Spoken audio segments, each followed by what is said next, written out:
आत्मीय भाइयों एवं बहनों, प्रणाम।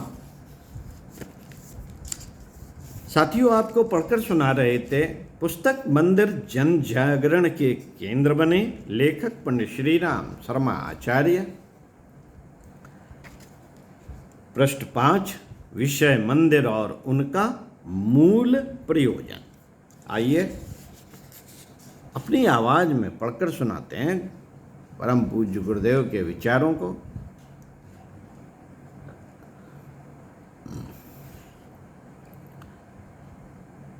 मंदिरों के निर्माण का प्रमुख उद्देश्य जनमानस में धार्मिकता को, निष्ठा को जमाने और बढ़ाने में योग देना ही था।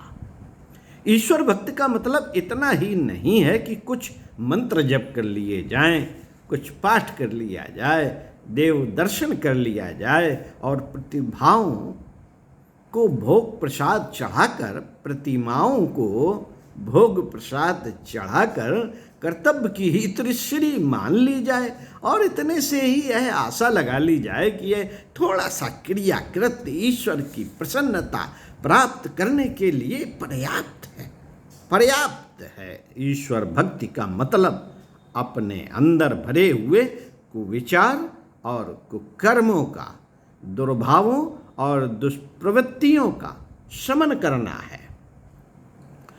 यह जितनी ही बढ़ती है उतना ही हमारा आत्मिक स्तर बढ़ता है और इस बढ़ोतरी के अनुपात से ही ईश्वर के निकट पहुंच सकना संभव होता है।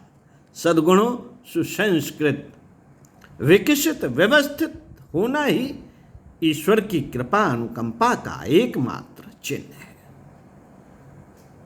एकमात्र चिन्ह है ईश्वर की अनुकंपा का। क्या? सद्गुणों, सुसंस्कृत, विकसित, व्यवस्थित होना ही ईश्वर की कृपा अनुकंपा का एकमात्र चिन्ह है।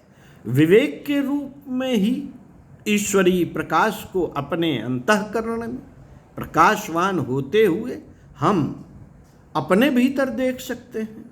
मान्यताओं को जनसाधारण के अंतःकरण में जागृत रखना, व्यक्ति को कर्तव्य परायण, आदर्शवादी और सुविकसित व्यक्तित्व का बनाए रहना मंदिरों का उद्देश्य है।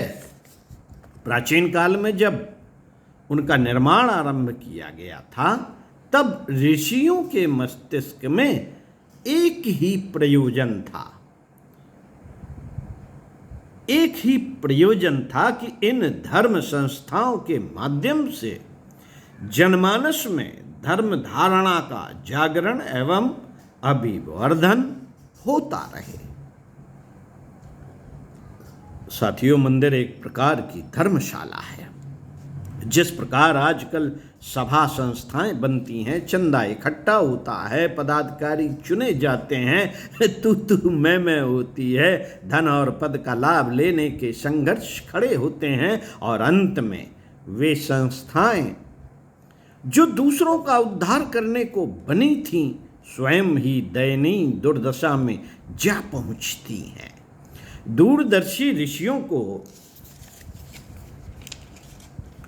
इस संभावना का पता था, इसलिए उन्होंने धर्म संस्थाओं को मंदिरों का रूप दिया, भगवान की प्रतिमाएं स्थापित की, संस्था का संचालक व्यक्तियों को नहीं भगवान को बनाया।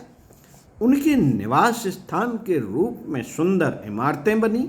इन धर्म संस्था के कार्यक्रमों को नियमित रूप से चलाने के लिए पुजारी एवं महंतों की नियुक्ति की गई। अर्थव्यवस्था का ऐसा क्रम बनाया गया कि इन धर्म संस्था के कार्यकर्ताओं के निर्वाह का क्रम ठीक चलता रहे, उनके स्वाभिमान को किसी भी प्रकार ठेस न पहुंचे। भगवान के भोग, भोजन, जलपान, रात्रि को दूध का प्रबंध किया गया ताकि उस निमित्त से उस संस्था के कार्यकर्ताओं को नियत समय पर सुसंतुलित आहार मिलता रहे और वे अपना शरीर स्वस्थ रखते हुए नियत उत्तरदायित्वों को ठीक तरह से निभाते रह सकें। जो दक्षिणा और पूजा चढ़ाई जाए सो भगवान के चरणों में रखी जाए, ताकि कार्यकर्ताओं के आवश्यक निर्वाह व्यय का क्रम ठीक ठीक चलता रहे। देने वाला यह न समझे कि हमने कार्यकर्ताओं को देकर उनके ऊपर एहसान किया, और कार्यकर्ता यह न अनुभव करे कि उन्हें दूसरों पर आश्रित रहना पड़ता है। दानी को अहंकार और प्रतिग्राही को दीनता उत्पन्न न हो पाए, इसलिए भगवान को माध्यम बनाकर उनके निमित्त से कार्यकर्ताओं के निर्वाह का उचित और स्थायी प्रबंध करना ही उचित एवं दूरदर्शितापूर्ण ही था। साथियों, भगवान की प्रसन्नता का माध्यम। स्पष्टता भगवान किसी के द्वारा दिए हुए रोटी कपड़ों के इच्छुक नहीं हैं। वे स्वयं इन वस्तुओं के उत्पादक हैं और मनुष्य को देते हैं। ऐसी दशा में ये वस्तु उन्हें प्रसन्नता अप्रसन्नता देने वाली नहीं बन सकती। भगवान तो भावना के भूखे रहते हैं। उनकी प्रसन्नता का कारण मनुष्य की सत प्रवृत्तियां ही हो सकती हैं। आरती स्तुति आदि देख सुनकर भी वे किसी के साथ पक्षपात या कृपा करने को तत्पर नहीं हो सकते। उनके सामने तो मनुष्य के सत्कर्म एवं दुष्कर्म ही विचारणीय होते हैं। वे इसी आधार पर किसी को भक्त अभक्त आस्तिक नास्तिक मानते हैं। पूजा उपकरण तो इसलिए बनाए गए हैं कि उनके निमित्त से मनुष्य अपने और ईश्वर के स्वरूप तथा संबंध को समझता रहे और पथभ्रष्ट न होकर कर्तव्य पर दृढ़ता पूर्वक आरूढ़ बना रहे। ऐसी दशा में बिना मंदिर के बिना पूजा अनुष्ठान के भी मनुष्य अपनी सच्चरित्रता एवं सद्भावना के आधार पर ईश्वर प्राप्ति का अधिकारी हो सकता है। फिर मंदिरों का निर्माण क्यों हुआ?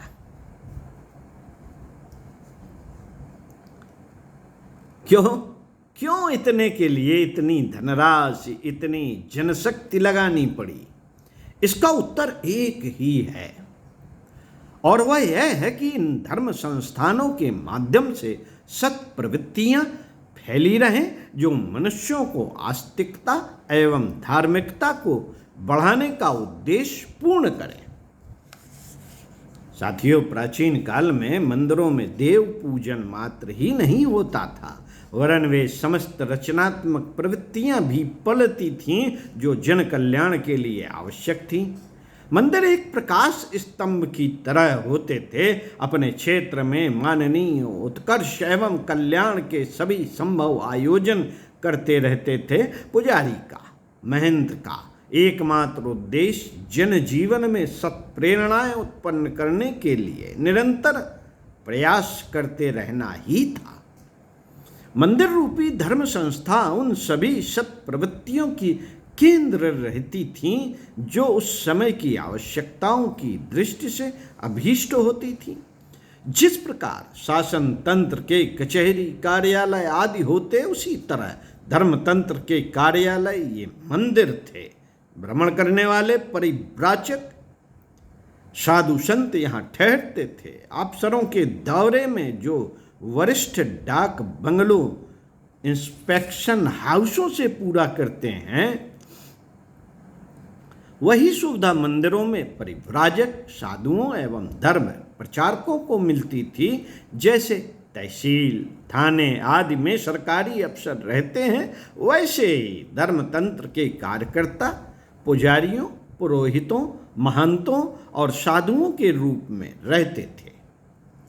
सरकारी कर्मचारी जनता की भौतिक सुरक्षा एवं व्यवस्था की जिम्मेदारी उठाते हैं।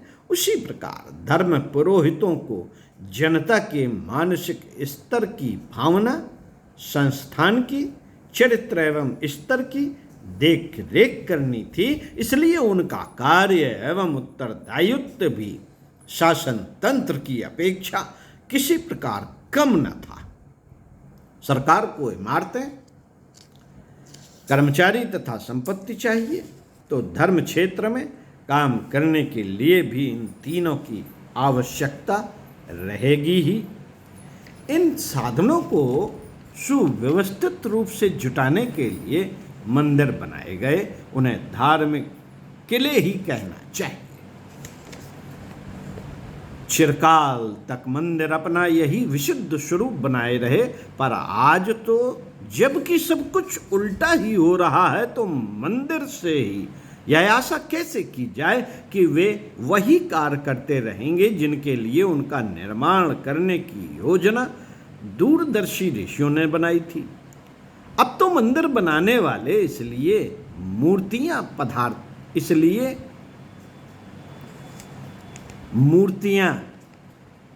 पधारते हैं कि भगवान को रोटी, कपड़ा, स्नान, स्तुति, आरती आदि की जो सुविधाएं जुटावेंगे, उसके बदले में भगवान भी उन्हें तथा उनके घर वालों को कुछ दिया करेंगे। भगवान के ऊपर एहसान किया जा रहा है, तो भगवान भी कृतज्ञ क्यों होंगे? वे भी एहसान का बदला एहसान में ही चुकाएंगे। हम भगवान को रहने का बढ़िया प्रबंध करें और भगवान बदले में हमें यहाँ कोठी, बंगले और स्वर्ग से बड़े बड़े महल, त्योहारें दें। ऐसी ही कामनाएं लेकर लोगों के मंदिर बनते चलते हैं। पुजारी अपना कर्तव्य प्रतिमा का श्रृंगार कर देना, भोग लगा देना, आरती कर देना मात्र समझकर छुट्टी पा लेते हैं। दर्शनार्थी केवल प्रतिमा को देखकर उसे नमस्कार कर देवता के अनुग्रह एवं वरदान का अपने को अधिकारी मान लेते हैं। आज ऐसी ही लोक विडंबना चारों ओर फैली फिर रही है। उन उद्देश्यों को भुला ही दिया गया है जिनको लेकर ऋषियों के मस्तिष्क ने मंदिरों की सुव्यवस्थित योजना विनिर्मित की थी। ओम शांति। इसी क्रम में अगले वीडियो में आपको इसी पुस्तक के पृष्ठ 8 से पढ़कर सुनाएंगे। विषय उपयोगी धर्म संस्थान। ओम शांति।